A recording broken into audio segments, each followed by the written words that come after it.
So hi வில்லர்ஸ் எல்லாரும் எப்படி இருக்கீங்க? ரொம்ப சூப்பராக ஹாப்பியாக இருப்பீங்க அப்படின்னு நம்புறேன். நம்ம கூட இன்னைக்கு இருக்கக்கூடிய காரை பற்றி சொல்லணும் அப்படின்னா மாருதியோட வேகனார் தான் நம்ம கூட இருந்துட்டு இருக்கு. சேஃப்டி பத்தலன்னு சொல்லிக்கிட்டே இருந்தீங்களப்பா, இப்போ பாருங்க நான் 6 ஏர்பேக்கோட அறிமுகப்படுத்தியிருக்கேன் அப்படின்னு மாருதி அறிமுகப்படுத்தின ஒரு ப்ராடக்ட் தான் இந்த வேகனார். வேகனாரை பற்றி சிம்பிளாக சொல்லணும் அப்படின்னா ஒரு 5,75,000 எக்ஸ்ஷோரூம் காஸ்ட்டில் இருக்கக்கூடிய ஒரு பட்ஜெட் ஃபேமிலி கார் அப்படின்னு வந்து சொல்லலாம். இந்த காரை பொறுத்த வரைக்கும் உண்மையிலேயே இந்த காரில் இருக்கக்கூடிய கம்ஃபோர்ட் நான் அடித்து சொல்கிறேன், வேறு எந்த ஹேட்ச்பேக்லேயும் உங்களால் பார்க்கவே முடியாது. அப்படிப்பட்ட ஒரு கார் தான் வேகனார் அப்படின்னு சொல்லலாம். இதோட கம்ஃபோர்ட்டுக்கு நான் ஒரு மிகப்பெரிய ஃபேன் அப்படின்னு சொல்லி ஆகணும். என்னப்பா இவ்வளோ பில்டப் கொடுக்குறியே அப்படிங்கிறீங்களா? வாங்க இதெல்லாம் நம்ம வந்து 1 by 1 வீடியோவில் பார்க்கும்போது நீங்களே வந்து புரிஞ்சுப்பீங்க. இன்னைக்கு நம்ம கூட 2025 மாடல் வேகனார் இருக்குது. அதோட வாக்குறோன்னு தான் வந்து பார்க்க போகிறீங்க. வாங்க வீடியோக்குள்ளார போகலாம்.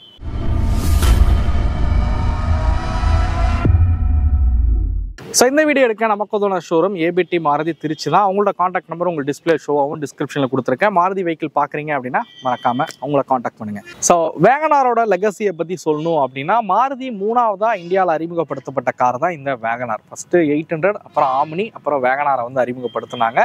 1999 டிசம்பர் 18 இந்த வெஹிக்கிளை பார்த்தீங்க அப்படின்னா இந்தியன் மார்க்கெட்டுக்கு அறிமுகப்படுத்தினாங்க. மாருதி கார், அதாவது ஒரு ஜாப்பனீஸ் மேனுஃபேக்சரர் கார்ஸ் பார்த்தீங்க அப்படின்னா ஜாப்பனீஸ் வந்து கொஞ்சம் ஹைட் கம்மியாக இருப்பாங்க, அவங்களுக்கு தகுந்த மாதிரியான காரை வந்து உருவாக்குறாங்கன்னு மாருதி மேலே பார்த்தீங்க அப்படின்னா ஒரு விமர்சனம் அப்படிங்கிறது அந்த சமயங்களில் இருந்துச்சு. ஏன்னா டாடா மாதிரியான இந்தியன் மேனுஃபேக்சர்ஸ் வந்து இந்தியாவுக்கு தகுந்த காரை கொடுக்குறாங்க, பட் ஜாப்பனீஸ் மேனுஃபேக்சர் அங்கே இருக்க காரை இங்கே விற்கும் போது ஹைட் பத்தலை, லெக் ரூம் பத்தலை, ஹெட் ரூம் பத்தலை அப்படின்னு மாருதி 800 வந்து கமெண்ட் பண்ணிக்கிட்டு இருந்த சமயத்தில் தான் வேகனாரை இந்தியன் மார்க்கெட்டுக்குள்ளே வந்து கொண்டு வராங்க. அப்பையிலிருந்து இப்போ வரைக்கும் பார்த்தீங்க அப்படின்னா வேகனாருக்குன்னு ஒரு தனித்துவம் இந்தியன் மார்க்கெட்டில் இருந்துக்கிட்டே இருக்குது அப்படின்னு சொல்லலாம். ஃபர்ஸ்ட் ஜென் வந்து 1999 அறிமுகப்படுத்தினாங்க. செகண்ட் ஜென் பார்த்தீங்கன்னா 2010 அறிமுகப்படுத்தினாங்க. அந்த செகண்ட் ஜென் வேகனார்லாம் வந்து நான் பயன்படுத்திக்கிட்டு 2014 நான் வந்து வேகனார்லாம் வாங்கி பயன்படுத்தினால தான். அதுக்கப்புறம் பார்த்தீங்கன்னா இந்த பிக் வேகனார் அப்படின்னு சொல்லக்கூடிய இந்த மாடலை பார்த்தீங்க அப்படின்னா ஸோ 2019 பார்த்தீங்கன்னா இந்த வேகனார் மாடலை வந்து அறிமுகப்படுத்தினாங்க அப்படின்னு சொல்லலாம். ஸோ ஃபர்ஸ்ட் ஜென்னுக்கும் செகண்ட் ஜென்னுக்கும் பார்த்தீங்க அப்படின்னா டைமென்ஷனாக கொஞ்சம் கார் வந்து பெருசானுச்சு. செகண்ட் ஜென்னுக்கும் தேர்ட் ஜென் இந்த மாடலுக்கும் பார்த்தீங்கன்னா கார் வந்து இன்னும் கொஞ்சம் பெரிய காராகவே வந்து மாறி இருக்கு அப்படின்னு சொல்லலாம். இந்த காரை பொறுத்த வரைக்கும், வேகனாரை பொறுத்த வரைக்கும் பார்த்தீங்க அப்படின்னா இந்த டால் பாய் செக்மெண்ட் கார்ஸ் அப்படிங்கிறது இந்தியன் மார்க்கெட்டில் ரொம்பவே குறைய தொடங்கிருச்சு அப்படின்னு வந்து சொல்லலாம். ஒரு சமயத்தில் யோசிச்சு பாருங்களேன், வேகனார் இருந்துச்சு, மாருதியிலே வந்து ஜென் எஸ்டிலோ அப்படிங்கிற மாடல் இருந்துச்சு, அப்புறம் ஹுண்டாயில் பார்த்தீங்கன்னா சாண்ட்ரோ அப்படிங்கிற மாடல் இருந்துச்சு, ஷவர்லெட்டில் ஸ்பார்க்காக இருக்கட்டும். இதெல்லாம் வந்து அந்த ஒரு டால் பாய் செக்மெண்ட் கார்ஸ் அப்படின்னு சொல்லுவாங்க. ஒரு 6 feet இருக்கக்கூடிய ஆட்கள் வந்து கம்ஃபர்டபுளாக உட்காந்து ட்ராவல் பண்ணக்கூடிய ஒரு காருன்னு சொல்லலாம் இந்த காரை பொறுத்த வரைக்கும். இப்போ இந்தியன் மார்க்கெட்டில் ரொம்பவே அந்த டால் பாய் செக்மெண்ட் கார்ஸ் வந்து குறைஞ்சிருச்சு. ஒன்னே கண்ணே கண்ணு இருக்கிறது எனக்கு தெரிஞ்சு இந்த வேகனாராக தான் இருக்கும். ஸோ இந்த டால் பாய் செக்மெண்ட்டில் இருக்க ஒரே கார் இந்த வேகனார் தான். ஸோ எனிவே இப்போ இருக்க இந்த வேகனாரில் என்னெல்லாம் இருக்குது எக்ஸ்டீரியரில் அப்படிங்கிறத நான் 1 by 1 சொல்ல ஆரம்பிக்கிறேன். ஸோ இந்த காரோட ஹைட்டு நீங்கள் பார்க்கலாம். இது 1675 mm ஹைட் இருக்கக்கூடிய ஒரு கார் தான் இந்த கார். ஸோ கிட்டத்தட்ட என்னோட ஹைட்டுக்கு ஈக்குவலாக இருக்கிறத உங்களால் வந்து பார்க்க முடியும் அப்படின்னு சொல்லுவேன். அதனால தான் சொன்னது ஒரு டால் பாய் செக்மெண்ட் கார் அப்படிங்கிறது. ஓகே, இதோட ஃப்ரண்ட் ப்ரொஃபைல் விஷயத்துக்கு வருவோம். இதோட ஹெட்லைட் பார்த்தீங்கன்னா ஒரு ஹாலோஜன் ப்ரொஜெக்டர் ஹெட்லைட்ஸ் தான் பார்த்தீங்க அப்படின்னா இதில் வந்து கொடுத்துருக்காங்க. ஒரு ஹாலோஜன் செட்டப் தான் இதில் வந்து பயன்படுத்திருக்காங்க. கீழே பார்த்தீங்கன்னா இண்டிகேட்டர் இருக்கிற மாதிரி வந்து கொடுத்துருக்காங்க. ஃபாக் லேம்பும் பார்த்தீங்க அப்படின்னா இந்த ZXi ப்ளஸில் வந்து அவைலபிளாக இருக்குது. நான் ஃபஸ்ட்டு வேரியன்ட் சொல்ல மறந்துட்டேன், அதை சொல்லிடுறேன். இதில் LXi, VXi, ZXi ப்ளஸ்னு 4 வேரியன்ட் இருக்குது. அதே மாதிரி LXiயில் வந்து சிஎன்ஜி ஆப்ஷன் வந்து கொடுக்குறாங்க. டாக்ஸியாகவும் நீங்கள் வந்து H3 அப்படிங்கிற மாடலை வந்து எடுக்க முடியும் அந்த LXi மாடல் பொறுத்த வரைக்கும். அதே மாதிரி LXi, VXiயில் பார்த்தீங்கன்னா 1 லிட்டர் இன்ஜினு, ZXi ப்ளஸில் பார்த்தீங்கன்னா 1.2 லிட்டர் இன்ஜின் வந்து பயன்படுத்தியிருக்காங்க. இன்ஜின் பற்றி பேசும்போது நான் அதை உங்களுக்கு வந்து நான் தெரிவிக்கிறேன். எனிவே இதான் ஃப்ரண்ட் ப்ரொஃபைல். ரொம்ப ஒரு சிம்பிளான ஒரு டிசைனில் தான் இந்த வெஹிக்கிள் வந்து உருவாக்கியிருக்காங்கன்னு சொல்லலாம். குரோம் ஃபினிஷில் இருக்கக்கூடிய கிரில் பார்த்தீங்க அப்படின்னா இதில் வந்து பயன்படுத்தியிருக்காங்க. இப்போ ஃப்ரண்ட்டில் அந்த ஏர் டம்ப் இதெல்லாம் வந்து பார்க்குறதுக்கு ரொம்பவே நல்லாவே இருக்குது அப்படின்னு சொல்லலாம். வேகனாரை பொறுத்த வரைக்கும் பார்த்தீங்க அப்படின்னா இந்த வேகனார் வந்து ஒரு பாக்ஸி ஷேப்பில் இருக்கக்கூடிய ஒரு டிசைனில் தான் உருவாக்கியிருக்காங்க அப்படின்னு சொல்லலாம். நம்ம ரீசெண்டாக சிரோஸ் வந்து பார்த்துருந்தோம், அது ரொம்ப பாக்ஸியாக இருக்குது அப்படின்ற மாதிரிலாம் விமர்சிச்சிருந்தோம். பாக்ஸியாக இருக்கிற டிசைன் மேபி என்னன்னு தெரியல, அதோட ஸ்பேஸ் வந்து பெட்டராக இருக்குது அப்படின்னு சொல்லலாம். கேபின் ஸ்பேஸ் வந்து பெட்டராக இருக்கிறனால இந்த மாதிரி ஒரு டிசைனுக்குள்ளே போகிறாங்களா அப்படின்னு வந்து எனக்கு தெரியல. ஏன்னா சிரோஸ்மே நம்ம பார்த்தோம், அந்த கேபின் ஸ்பேஸ் வந்து ரொம்ப சூப்பராகவே இருந்துச்சு, கம்ஃபர்ட் ரொம்ப சூப்பராகவே இருந்துச்சு. அது மாதிரி தான் வேகனாரும். ஸோ நிறைய பேர் சிரோஸை வந்து விமர்சித்தாங்க. வேகனாரோட நியூ ஜென் வேகனார் மாதிரி இருக்குது அப்படின்றது போலலாம். எனிவே இது ஒரு சிம்பிளான ஒரு டிசைனில் பார்த்தீங்க அப்படின்னா இந்த வெஹிக்கிளை வந்து உருவாக்கியிருக்காங்க அப்படின்னு சொல்லுவேன். டிசைன் ரொம்ப சிம்பிளிஃபையாக இருக்குது. அப்படியே வெஹிக்கிளோட சைட் ப்ரொஃபைல் விஷயத்துக்கு வருவோம். ஸோ இதோட லென்த் எடுத்துக்கிட்டிங்க அப்படின்னா 3655 mm, வீல் பேஸ் பார்த்தீங்கன்னா 2435 mm வீல் பேஸில் இந்த வெஹிக்கிளை வந்து உருவாக்கியிருக்காங்க அப்படின்னு சொல்லலாம். இந்த வெஹிக்கிளோட கிரவுண்ட் கிளியரன்ஸ் பார்த்தீங்க அப்படின்னா 165 mm பார்த்தீங்க அப்படின்னா இதுக்கு வந்து கிரவுண்ட் கிளியரன்ஸ் அப்படின்றது வந்து கொடுத்துருக்காங்க. அப்படியே வீல் சைஸையும் நான் வந்து சொல்லிடுறேன். இதில் பார்த்தீங்க அப்படின்னா உங்களுக்கு R14 வீல்ஸ் வந்து பயன்படுத்தியிருக்காங்க. 165/70 செக்ஷன் R14 வீல்ஸ் பார்த்தீங்க அப்படின்னா இதில் வந்து பயன்படுத்தியிருக்காங்க. ZXi ப்ளஸில் பார்த்தீங்க அப்படின்னா உங்களுக்கு அலாய் வீல்ஸுமே வந்து வந்துடும். ஸோ இது பார்த்தீங்க அப்படின்னா ஒரு கன் மெட்டல் அலாய் வீல்ஸ் மாதிரி வந்து டிசைன் பண்ணியிருக்காங்க. அலாய் வீல் வந்து பார்க்க ரொம்பவே நல்லாவே இருக்குது அப்படின்னு சொல்லுவேன். டாப் மாடல் போறீங்கன்ற பட்சத்தில் அலாய் வீலுமே உங்களுக்கு வந்து கிடைச்சிடும். ஸோ சைட் ப்ரொஃபைல் இருக்கக்கூடிய மித்த ஃபீச்சர்ஸ்னு எடுத்துக்கிட்டிங்கன்னா மிரர். ஸோ மிரர் பார்த்தீங்க அப்படின்னா எலக்ட்ரானிக் அட்ஜஸ்டபிள் மிரர். அதுலேயே எல்இடி இண்டிகேட்டரும் வந்து பிளேஸ் பண்ணியிருக்காங்க. மிரர் வந்து பாடி கலரில் இருக்கிற மிரர் வந்து கொடுத்துருக்காங்க. அப்படியே ஹேண்டில் விஷயத்துக்கு வந்தீங்க அப்படின்னா ஹேண்டிலும் பார்த்தீங்க அப்படின்னா பாடி கலரில் இருக்க ஹேண்டில் வந்து கொடுத்துருக்காங்க. ஸோ ஏ பில்லர்லலாம் வந்து அந்த பிளாக் ஃபினிஷ் வந்து கிடையாது. பட் பி பில்லர் பார்த்தீங்கன்னா அந்த பிளாக் ஃபினிஷ் வந்து பண்ணியிருக்காங்க. சி பில்லர்லையும் அந்த பிளாக் ஃபினிஷ் இருக்கிற மாதிரி வந்து கொடுத்துருக்கிறது ரொம்பவே நல்லாவே இருக்குது. ZXi ப்ளஸில் பார்த்தீங்க அப்படின்னா டூயல் டோன் கலர் ஆப்ஷனும் வந்து இருக்குது. ஆக்சுவலாக 9 விதமான கலர் ஆப்ஷன் வந்து கொடுக்குறாங்க. 6 இந்த மாதிரி சிங்கிள் டோனு, 3 வந்து டூயல் டோனில் வந்து இருக்குது. ஸோ இங்கே நம்ம கூட ஆக்சுவலாக இப்போ வந்து டூயல் டோன் கலர் ஆப்ஷன் வந்து இல்லை. பட் டூயல் டோன்லேயும் நீங்கள் வந்து வாங்கிக்கலாம். ஸோ இதுதான் வெஹிக்கிளோட சைட் ப்ரொஃபைலு. நம்ம அப்படியே ரியர் ப்ரொஃபைல் விஷயத்துக்கு வருவோம். ஸோ ரியர் ப்ரொஃபைல் இங்கே நீங்கள் பார்க்கலாம் டெயில் லைட்ஸ் வந்து எப்படி இருக்குது அப்படின்னு. இதை வந்து ஸ்கார்பியோ எண்ணிலலாம் வந்து பார்க்குற மாதிரி இருக்குன்னு சொல்லலாம் இந்த டெய்லைட் பொறுத்த வரைக்கும் பார்த்தீங்க அப்படின்னா. அதே மாதிரி இது வால்வோ இன்ஸ்பயர் டெய்லைட் அப்படின்னு கூட வந்து சொல்லலாம். ஏன்னா வால்வோ கார்ஸில் தான் இந்த மாதிரியான ஒரு டெய்லைட்ஸ் வந்து நம்ம வந்து பார்ப்போம்.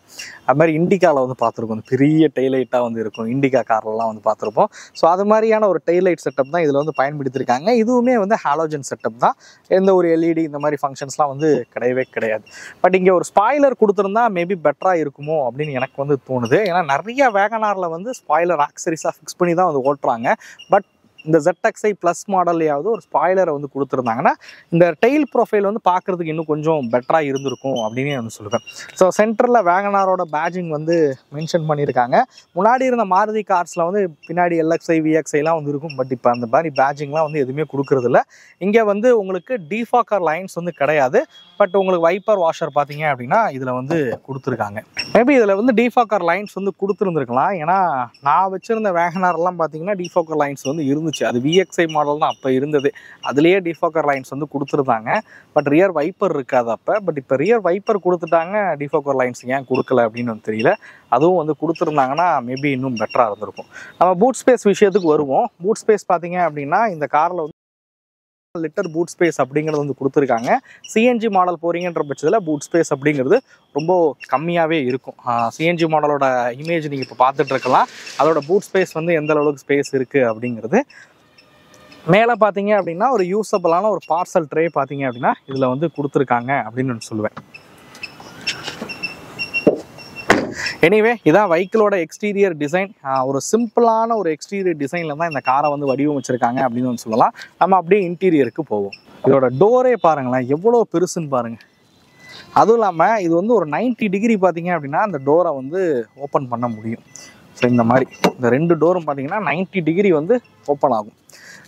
ஸோ வீட்டில் வந்து ஏஜ்டு பர்சன் இருக்காங்க, அவங்க ஏறி இறங்கணும் அப்படின்னும் போது இந்த டோர் வந்து ரொம்ப கம்ஃபர்டபுளாகவே இருக்கும் அப்படின்னு சொல்லலாம்.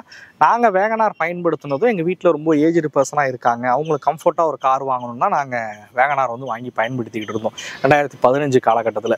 அப்பயுமே இந்த மாதிரி ஒய்டராக இருக்க டோர்ஸ் தான் வந்து பயன்படுத்தியிருப்பாங்க. 90 டிகிரி டோர் பார்த்தீங்கன்னா ஓப்பன் ஆகும். ஸோ வெஹிக்கிளுக்குள்ளே என்ட்ரி ஆகிறதும் சரி எக்ஸிட் ஆகிறதும் சரி ரொம்ப கம்ஃபர்ட்டாக இருக்கிற வகையில் இந்த வேகனாரை வந்து உருவாக்கியிருப்பாங்க.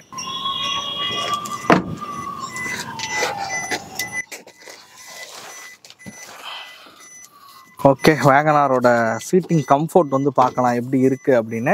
இது நீங்கள் டாப் மாடலே போனாலும் சீட் ஹைட் அட்ஜஸ்டபிள்லாம் எந்த ஒரு ஃபங்க்ஷனும் இதில் வந்து வராது. ஸோ இதுதான் வெஹிக்கிளோட சீட்டிங். ஸோ ரொம்ப கம்ஃபர்டபுளான ஒரு சீட் பார்த்தீங்க அப்படின்னா இதில் வந்து கொடுத்துருப்பாங்க. சீட்டை வந்து உங்களால் ஃப்ரண்ட் அண்ட் பேக் வந்து நகர்த்திக்கவும் முடியும். அதே மாதிரி ஹெட்ரூம் பாருங்கள் எந்த லெவலுக்கு ஹெட்ரூம் இருக்குது பாருங்கள்.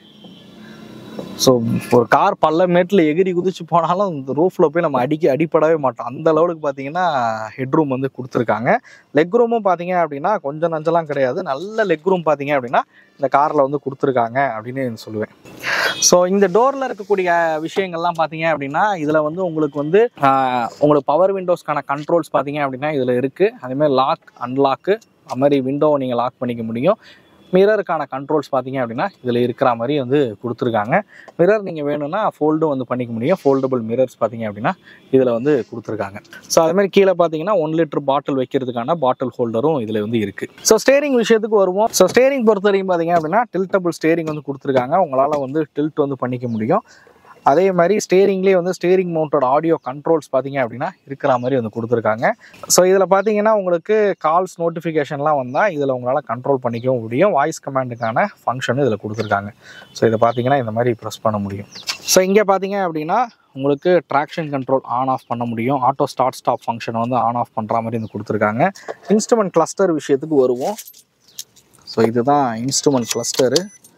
ஸோ ஒரு ரவுண்ட் ஷேப்பில் இருக்கக்கூடிய இன்ஸ்ட்ருமெண்ட் கிளஸ்டர் பார்த்தீங்க அப்படின்னா இதில் வந்து கொடுத்துருக்காங்க. ஸோ சைடில் பார்த்தீங்கன்னா ஆர்பிஎம் வந்து தெரியுது. அதே மாதிரி கீழே ஃபியூயல் லெவல்ஸ் வந்து தெரியுது. கிலோமீட்டர் தெரிகிற மாதிரி வந்து கொடுத்துருக்காங்க. இந்த மாதிரி விஷயங்கள்லாம் இதில் தாராளமாக பார்க்க முடியுது. டேஷ்போர்டு அரேஞ்ச்மெண்ட் நீங்கள் வந்து பார்க்கலாம். இதான் டேஷ்போர்டு அரேஞ்ச்மெண்ட். ஒரு டூயல் டோன் டேஷ்போர்டு வந்து கொடுத்துருக்காங்க. பீச் கலரில் இருக்கிற மாதிரியும் பிளாக் இருக்கிற மாதிரி அந்த டூயல் டோன் செட்டப் வந்து பயன்படுத்தியிருக்காங்க. மேபி இது கொஞ்சம் ஹைலி மெயின்டெனன்ஸ் அப்படின்னு நினைக்கிறேன். சின்ன சின்ன குழந்தைங்கள்லாம் இருந்துச்சுன்னா கரையாகிறதுக்கான வாய்ப்பு இருக்குது. ஸோ மியூசிக் சிஸ்டம் விஷயத்துக்கு வருவோம். இது பார்த்தீங்கன்னா ஆண்ட்ராய்டு ஆட்டோ ஆப்பிள் கார்ப்ளே உங்களால் வந்து கனெக்ட் பண்ணிக்க முடியும். நேவிகேஷன் எல்லா சப்போர்ட்டும் இருக்கிற மாதிரி ஒரு மியூசிக் சிஸ்டம் தான் இதில் வந்து பயன்படுத்தியிருக்காங்க. ஸ்பீக்கர் பொறுத்த வரைக்கும் 4 டோர்லேயும் பார்த்தீங்கன்னா 4 ஸ்பீக்கர்ஸ் வந்து பயன்படுத்தியிருக்காங்க. ஏசி மேனுவல் கண்ட்ரோல் இருக்கக்கூடிய ஏசி தான் இதில் வந்து கொடுத்துருக்காங்க. அதேமாதிரி கீழே 12 வோல்ட்டுக்கான சாக்கெட்டு, யூஎஸ்பி சார்ஜரு, அதுமாதிரி ஆக்ஸ் போர்ட்டும் இதில் இருக்கிற மாதிரி வந்து கொடுத்துருக்காங்க. டைப் சி மாதிரியான சார்ஜிங் போர்ட் பார்த்தீங்க அப்படின்னா இதில் வந்து கிடையாது. யூஎஸ்பி சார்ஜிங் போர்ட்டு தான் கொடுத்துருக்காங்க. மொபைல் ஃபோன் வேணுன்ற பட்சத்தில் நீங்கள் மொபைல் ஃபோனை இதில் வச்சுக்கவும் முடியும். ஸோ இங்கே வந்து நீங்கள் பாட்டில் இந்த மாதிரியான விஷயங்கள் வைக்க முடியும். ஆம்ரெஸ்ட் இந்த மாதிரி விஷயங்கள் இதில் வந்து கிடையாது. மேபி கொடுத்துருந்தாங்க அப்படின்னா நல்லா இருந்திருக்கும். ஹெட்ரெஸ்டர் பொறுத்த வரைக்கும் ஃபிக்ஸ்டு ஹெட்ரெஸ்டர் தான் இதில் வந்து பயன்படுத்தியிருக்காங்க. அட்ஜஸ்டபிள் ஹெட்ரெஸ்டர் கிடையாது. ஸோ இதுதான் கேபினில் இருக்கக்கூடிய விஷயங்கள். நீங்கள் க்ளோ பாக்ஸ் வந்து பார்க்கலாம். ஒரு சின்ன க்ளோ பாக்ஸ், யூஸபிளான ஒரு க்ளோ பாக்ஸ் வந்து கொடுத்துருக்காங்க. மிரர் வந்து உங்களுக்கு manually adjustable mirror. So reflection இருந்துச்சுன்னா மேனுவலாக உங்களால் அட்ஜஸ்ட் பண்ணிக்க முடியும். ஸோ இங்கேயும் ஒரு மிரர் வந்து கொடுத்துருக்காங்க. ஸோ இதில் பார்த்தீங்கன்னா டிக்கெட்ஸ் வைக்கிறதுக்கான பாக்கெட்ஸ் வந்து இருக்குது. கேபின் லைட் பொறுத்த வரைக்கும் இங்கே ஒரு கேபின் லைட் இருக்குது. ஹாலோஜன் கேபின் லைட் தான், எல்இடி கிடையாது. பட் பின்னாடி எதுவுமே இல்லை. அதுவும் வந்து கொடுத்துருக்கலாம். ஏன்னா பெரிய கேபினாக இருக்குது. பின்னாடி கேபின் லைட் கொடுத்துருந்தாங்க அப்படின்னா இன்னுமே பெட்டராக இருந்திருக்கும். ஸோ இதுதான் பார்த்தீங்க அப்படின்னா இந்த காரில் இருக்கக்கூடிய கேபின். ஸோ எப்படி இருக்குது அப்படிங்கிறத மறக்காமல் கமெண்ட் பண்ணுங்கள். பழைய வேகனாரோட கம்பேர் பண்ணும்போதெல்லாம் இந்த பிக் வேகனாரில் ஒரு சில சேஞ்சஸ்லாம் கொண்டு வந்தாங்க. இந்த கேபின்லாம் பார்த்தீங்கன்னா கொஞ்சம் கம்ஃபர்டபுளாக இருக்கிற வகையில் வந்து கொண்டு வந்திருக்காங்க. எனக்கு மித்த ஹேட்ச்பேக் காரை உட்காந்து ஓட்டுறதோட இதில் உட்காந்திங்க அப்படின்னா ஒரு எஸ்யூவி உட்காந்தோ எப்படி இருக்கும், ஒரு கமாண்டிங்கான ஒரு ரைடிங் போர்ஷன் சொல்லுவாங்களா, ஒரு எஸ்யூவி காரை உட்காந்து ஓட்டுற மாதிரி தான் இந்த காரை உட்காந்து ஓட்டும் போது வந்து இருக்கும். இந்த ரைடிங் போர்ஷனே வந்து எனக்கு ரொம்ப ரொம்ப ரொம்ப வந்து பிடிக்கும் அப்படின்னு வந்து சொல்லுவேன். நாங்கள் வேகனாருக்கு அப்புறம் அடுத்து ஒரு 2-3 கார் வந்து மாற்றினோம் தான். பட் இருந்தாலும் எங்கள் ஃபேமிலியில் இருக்கக்கூடிய யார் ஏறினாலுமே வந்து அந்த வேகனார் மாதிரி இல்லையே அப்படின்னு சொல்லாத ஆட்கள் இல்லவே இல்லை. ஸோ அப்படி தான் வேகனார் வந்து இருக்கும். ஸோ வேகனார் ஒன்ஸ் நீங்கள் பயன்படுத்துனீங்க அப்படின்னா அந்த கம்ஃபர்ட்டை வேறு எந்த ஹேட்ச்பேக்னாலும் ரீப்ளேஸ் பண்ணவே முடியாது. நான் அப்படியே உங்களுக்கு ரியர் சீட்டையும் காமிக்கிறேன், பாருங்களேன் எப்படி இருக்குன்னு பாருங்கள். ரியர் சீட்டும் நீங்கள் பார்க்கலாம். Rear seat so leg room பாருங்கள் எவ்வளோ லெக் ரூம் வந்து கொடுத்துருக்காங்க அப்படின்னு. அதே மாதிரி ஹெட்ரூம் பாருங்கள் எவ்வளோ ஹெட்ரூம் வந்து கொடுத்துருக்காங்க அப்படின்னு. நல்ல ஹெட்ரூம் வந்து கொடுத்துருப்பாங்க. லெக் ரூமும் பார்த்தீங்க அப்படின்னா நல்லாயிருக்கும். ஸோ இந்த இதில் வந்து ஒரு எனக்கு தெரிஞ்சு 3 பேர் இதில் நீங்கள் வந்து உட்காரலாம். அந்த லெவலுக்கு கம்ஃபர்டபுளாக இருக்கும். இங்கே ஹம்ப் இந்த மாதிரியான விஷயங்கள் வந்து கிடையாது. ரியர் ஏசி வென்ட் கிடையாது. ஸோ அதனால் இங்கே வந்து 3 பேர் நீங்கள் கம்ஃபர்டபுளாக வந்து உட்காரலாம். ஒரு 5 பேர் பயணிக்கிறதுக்கு ஒரு நல்ல கார் அப்படின்னு நான் சொல்லுவேன். ஹெட்ரெஸ்டர் பார்த்தீங்க அப்படின்னா உங்களுக்கு ஃபிக்ஸபிள் ஹெட்ரெஸ்டர் தான் வந்து கொடுத்துருக்காங்க. சீட்டு வந்து 60/40 ஃபோல்டபுள் சீட்டு. நீங்கள் மேபி லக்கேஜ் கேரி பண்ணும்போது இது ஏதாவது ஒரு சீட்டை ஃபோல்டு பண்ணி கூட லக்கேஜ் வந்து கேரி பண்ணலாம். ஸோ இங்கே நீங்கள் பாருங்கள் டோரில் same power window, water bottle வைக்கிறது, ஸ்பீக்கர்கள், இந்த மாதிரியான விஷயங்கள் இதில் வந்து கொடுத்துருக்காங்க. ஸோ பார்த்துருப்பீங்க எந்த லெவலுக்கு கார் கம்ஃபர்ட் பெட்டராக இருக்குது, ஹெட்ரூம் லெக் ரூம்லாம் எந்த லெவலுக்கு பெட்டராக இருக்குது அப்படின்றது பார்த்துருப்பீங்க. ஸோ கம்ஃபர்ட்டை பொறுத்த வரைக்கும் சொல்லணும் அப்படின்னா, நான் அங்கே வச்சுருந்த சமயத்தில் எங்கள் தங்கச்சி பசங்கள்லாம் இருக்கும் வீட்டில். நடுவில், அதாவது நாங்கள் மடியில் உட்கார சொன்னால் உட்கார மாட்டாங்க, நின்றுக்கிட்டே ட்ராவல் பண்ணிக்கிட்டுலாம் வந்து வருவாங்க. ஸோ அது மாதிரிலாம் உண்மையிலே இப்போ இருக்க எந்த ஹேட்ச்பேக்லேயும் வந்து ட்ராவல் பண்ண முடியாது அப்படின்னு சொல்லலாம். ஒரு சின்ன ஃபேமிலி, ஒரு பட்ஜெட்டான ஒரு கார் பார்க்குறீங்க, சின்ன ஃபேமிலியாக இருக்கீங்க, சிட்டிக்குள்ளே தான் மேக்ஸிமம் வந்து ட்ரைவ் பண்ணுவீங்க, ஹைவேல போனாலும் நான் ஒரு 80ல் தான் வந்து க்ரூஸ் பண்ணுவேன், ஓவர் ஸ்பீட்லாம் வந்து போக மாட்டேன், எனக்கு நல்ல மைலேஜ் கொடுக்கணும் அப்படின்லாம் நினச்சி ஒரு கார் பார்க்குறீங்கன்னா கண்டிப்பாக வந்து வேகனாரை வந்து பார்க்கலாம் அப்படின்னு சொல்லுவேன். ஓகே, இதோட இன்ஜினுக்கு விஷயத்துக்கு வருவோம். ஸோ இதில் பார்த்தீங்கன்னா கே சீரிஸ் இன்ஜின் தான் வந்து பயன்படுத்தியிருக்காங்க. கே சீரிஸில் K10C அப்படிங்கிற இன்ஜின் வந்து 1 லிட்டர் இன்ஜின் வந்து கொடுத்துருக்காங்க. 998 CC 3 cylinder engine, 68.5 PS power, 91.1 Nm of torque வந்து ப்ரொடியூஸ் பண்ணுது. இதில் 5 ஸ்பீட் மேனுவல் அண்ட் ஏஜிஎஸ் இருக்குது. சிஎன்ஜி ஆப்ஷனும் இருக்குது. சிஎன்ஜி போகிறீங்கன்னா 56.6 PS, 82.1 Nm ஆஃப் டார்க் வந்து ப்ரொடியூஸ் பண்ணக்கூடியது. இதே நீங்கள் வந்து ZXi இல்லை ZXi ப்ளஸ் போகிறீங்கன்ற பட்சத்தில் 1.2 லிட்டர் இன்ஜின் வரும். ஸோ K12N இன்ஜின் பார்த்தீங்க அப்படின்னா அதில் வந்து கொடுத்துருப்பாங்க. 1197 சிசி கொண்ட இன்ஜின், 4 சிலிண்டர் இன்ஜின். இம்பார்ட்டண்டாக சொல்லணும் அப்படின்னா இதில் வந்து 4 சிலிண்டர் இன்ஜின் பார்த்தீங்க அப்படின்னா வந்து கொடுத்துருப்பாங்க. இது வந்து 90.2 PS power, 113 Nm of torque வந்து ப்ரொடியூஸ் பண்ணக்கூடிய இன்ஜின் அப்படின்னு வந்து சொல்லலாம். ஸோ இதோட மைலேஜ் விஷயத்துக்கு வந்தீங்க அப்படின்னா நீங்கள் ZXi போனாலுமே, அதாவது 1.2 லிட்டர் போனாலுமே அதுலேயும் ஏஜிஎஸ் வந்து இருக்குது. ஏஜிஎஸ்ங்கிறது AMT. ஸோ AMT உங்களுக்கு மேனுவலில் 1 லிட்டர்லையும் கொடுக்குறாங்க, 1.2 லிட்டர்லையும் வந்து கொடுக்குறாங்க. மைலேஜ் இம்பார்ட்டண்டான ஒரு விஷயம் பார்த்தீங்கன்னா இந்த காருக்கான ஒரு மைலேஜ் தான். உண்மையிலே சொல்லணும்னா தரமான மைலேஜ் கொடுக்கக்கூடிய ஒரு கார் தான். பர்சனல் எக்ஸ்பீரியன்ஸில் சொல்லணும் அப்படின்னா இந்த கார் வந்து நாங்கள் வச்சுருந்தப்பெல்லாம் 1 லிட்டர் இன்ஜின் தான். அது வந்து ஒரு 18-19 கிலோமீட்டர் மைலேஜ் அப்படிங்கிறது தாராளமாக வந்து கொடுக்கும். அப்போ வந்து அவங்க ARI சர்டிஃபைடு மைலேஜ் 21-22 தான் இருக்கும். பட் இப்போ 24-25 வரைக்கும் சர்டிஃபைடு மைலேஜ் வந்து கொடுக்குறாங்க. எனக்கு தெரிஞ்சு 2 இன்ஜினில் எது போனீங்கனாலுமே 20 கிலோமீட்டர் இல்லை ஒரு 19 கிலோமீட்டர் மைலேஜுங்கிறது தாராளமாக கொடுக்கக்கூடிய ஒரு வெஹிக்கிளாக தான் இந்த வெஹிக்கிளை பொறுத்த வரைக்கும் இருக்கும். இன்னொன்று இம்பார்ட்டண்டாக சிஎன்ஜியில் பார்த்தீங்க அப்படின்னா 1 லிட்டரில் மட்டும்தான் சிஎன்ஜி ஆப்ஷன் வருது. அது 33 கிலோமீட்டர் மைலேஜ் அப்படிங்கிறது ARI சர்டிஃபைடு மைலேஜ். நான் பர்சனலாக நிறைய பேர்கிட்ட வந்து நான் கேட்ட வரைக்கும், ஏன்னா வேகனார் டீபோர்டு யூசர்ஸ் நிறைய பேர் இருக்காங்க, அவங்கள்ட்டலாம் கேட்ட வரைக்கும் 30 கிலோமீட்டர் வரைக்கும் மைலேஜ் கொடுக்குது அப்படின்னு இருக்காங்க. ஹைவேல 30 கிலோமீட்டர் மைலேஜ்லாம் யோசிச்சு பாருங்க. ஒரு பைக்கே, சில பைக் அதாவது ஒரு 200 சிசி 250 சிசி பைக்கே 30 கிலோ தான் அது மைலேஜ் கொடுக்குது. என் பைக்லாம் 30 கிலோ தான் வந்து கொடுக்குது.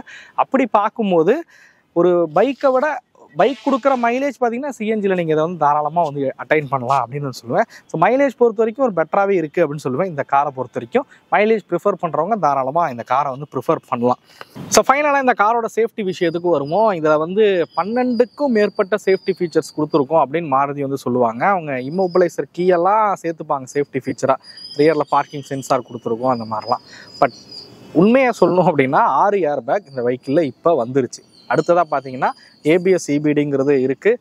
வெஹிக்கிள் ஸ்டெபிலிட்டி ப்ரோக்ராம் வந்து கொடுத்துருக்காங்க. ஹில் ஹோல்ட் அசிஸ்ட் வந்து கொடுத்துருக்காங்க. இது இம்பார்ட்டண்டான ஃபீச்சர்ஸ்னு பார்த்தீங்கன்னா இந்த ஃபீச்சர்ஸ்லாம் இந்த காரில் வந்து இருக்குது அப்படின்னு சொல்லலாம். சேஃபஸ்டான காரா அப்படின்னு கேட்டிங்கன்னா கண்டிப்பாக கிடையாது. 2023 கிராஷ் டெஸ்ட் பண்ணும்போது 0 ஸ்டார் ரேட்டிங் வாங்கின ப்ராடக்ட் தான் இந்த ப்ராடக்ட்டு. இப்போ 6 ஏர் பேக்லாம் கொடுத்துருக்காங்களே ப்ரோ, அப்போ சேஃப்டி இம்ப்ரூவ் ஆகிருக்குமான்னு கேட்டால் கண்டிப்பாக கிடையாது. அதே பழைய பிளாட்ஃபார்மில் தான் வந்து உருவாக்கியிருக்காங்க. 825 கிலோவில் இருந்து சிஎன்ஜி போனீங்கன்னா 935 கிலோ தான் வெயிட் அப்படிங்கிறது வந்து கொடுத்துருக்காங்க. எப்படி சொல்ல, ஸ்ட்ரக்சர்லாம் வந்து அந்தளவுக்கு ஸ்ட்ராங்காக இருக்கான்னு கேட்டால் கண்டிப்பாக இல்லை அப்படின்னு சொல்லுவேன். சேஃப்டிக்காக 6 ஏர் பேக் கொடுத்துருக்காங்க, அப்போ சேஃபஸ்ட்டாக இருக்கும்னு சேஃப்டிக்காக அந்த காரை வந்து ப்ரிஃபர் பண்ணவே வேணாம் அப்படிங்கிறது தான் என்னோட முக்கியமான கருத்து. பட் யாருக்கான கார் அப்படின்னு கேட்டிங்கன்னா, நான் ஆரம்பத்திலே சொன்ன மாதிரி நீங்கள் ஸ்பீடாக ஹைவேல ட்ரைவ் பண்ண மாட்டீங்க, ஒரு 80-70 வந்து க்ரூஸ் பண்ணுற ஆள், எனக்கு ரொம்ப ரொம்ப ரொம்ப மைலேஜ் வந்து இம்பார்ட்டன்ட் அப்படிலாம் நினைக்கிறீங்கன்னா அந்த காரை வந்து போகலாம். நல்ல கம்ஃபர்ட் வேணும், வீட்டில் ஏஜ்டு பர்சன் இருக்காங்க, அவங்க ஏறி இறங்குறதுக்கு வசதியான ஒரு காராக இருக்கணும். சிட்டியில் தான் நான் மேக்ஸிமம் ஓட்டுவேன், எப்போயாவது தான் வந்து ஹைவே எடுப்பேன், ஹைவே போனாலும் 80ல் க்ரூஸ் பண்ணுவேன், அதுக்கு மேலே ஓவர் ஸ்பீடு வந்து போக மாட்டேன் அப்படிலாம் யோசிச்சிங்கன்னா கண்டிப்பாக ஒரு தாராளமான ஒரு கம்ஃபர்டபுளான ஒரு காருன்னு சொல்லுவேன் வேகனாரை பொறுத்த வரைக்கும். எனிவே இந்த வெஹிக்கிளோட பாசிட்டிவ் சைடு பார்த்தீங்க அப்படின்னா கம்ஃபர்ட், இன்ஜினோட பர்ஃபார்மன்ஸ், மைலேஜ், சிஎன்ஜியோட மைலேஜ், அதே மாதிரி ப்ரைஸும் பார்த்தீங்க அப்படின்னா ஓகே, நாட் பேட் அப்படின்னு வந்து சொல்லலாம். ப்ரைஸ் வந்து நான் உங்களுக்கு கீழே வந்து கொடுக்குறேன். எல்எக்ஸ் எவ்வளவு, விஎக்ஸ் எவ்வளவு, ZX எவ்வளோன்ற ஆன் ரோடு காஸ்ட்டுமே நான் அந்த கீழே மென்ஷன் பண்ணுறேன். மறக்காமல் போய் செக் பண்ணி பாருங்கள். மைனஸ் அப்படின்னு எடுத்துக்கிட்டிங்கன்னா கார் ரைட் பண்ணுறதுக்கு ரைட் அண்ட் ஹேண்ட்லிங் அந்த லெவலுக்கு இருக்காது. பாடி ரோல் ஆகும். ஏன்னா ஹைட்டாக இருக்கக்கூடிய காரு, ஒரு கார்னர்லாம் எடுக்கிறீங்கன்னும் போது பாடி ரோல்லாம் கொஞ்சம் அதிகமாக வந்து இருக்கும். ஸோ ரைட் அண்ட் ஹேண்ட்லிங் கொஞ்சம் கம்மியாக இருக்கும். சேஃப்டி அப்படிங்கிறது கொஞ்சம் கம்மியாக இருக்கும் அப்படின்னு வந்து சொல்லலாம். இதெல்லாம் இந்த காருக்கான ஒரு மைனஸ் அப்படின்னு வந்து சொல்லலாம். எனிவே இந்த வீடியோ உங்களுக்கு பிடிச்சிருக்கும் அப்படிங்கிறத நம்புறேன். இந்த வீடியோ பற்றின கருத்துக்களை மறக்காமல் கமெண்ட் பண்ணுங்கள். அடுத்த வீடியோவில் சந்திக்கும் முறை தமிழ் வீல்ஸ் மணிகண்டன். நன்றி, வணக்கம்.